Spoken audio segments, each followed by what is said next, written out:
Thank you for joining me on Growing with the Grove. My name is Jodi Viaud, and I'm a certified financial planner and partner at Knox in Pennington, New Jersey. Today's Tuesday tip, under 2 minutes, is focused on savings. We received a great question from a resident of Lawrenceville, New Jersey. She wanted to know how much she should be saving at this stage in her life. So let's put 2 minutes on the clock and let's go. Every person's circumstance is different, but there are specific guidelines you can use to figure out how much you should be saving. You may want to start utilizing the 50-20-30 rule. The first 50% of your net income should be used for those fixed bills. Now that's your rent, your mortgage, your utilities, car payments, things like that.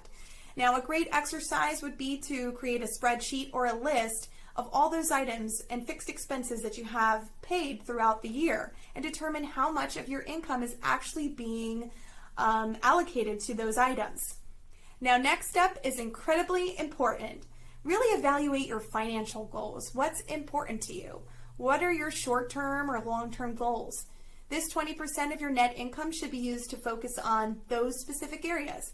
Whether it is you want to pay down your debt or perhaps build up that emergency fund, or even put away money for a down payment on a home or add to retirement funds.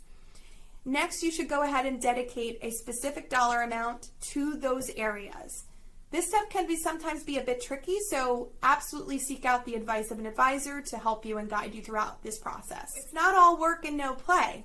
30% of your net income should also be used for variables in your life, like the fun stuff, like vacations or hobbies, entertainment.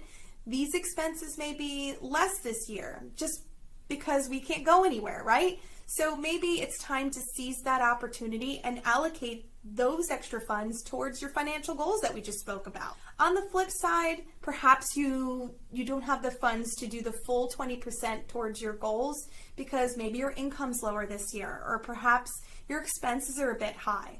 If that's the case, it may be time to really take a deep dive into your cash flow and expenses and ask yourself, what changes do you need to make in order to make these numbers work for you? Time is up. Thank you so much for joining me on Tuesday Tip, under 2 minutes.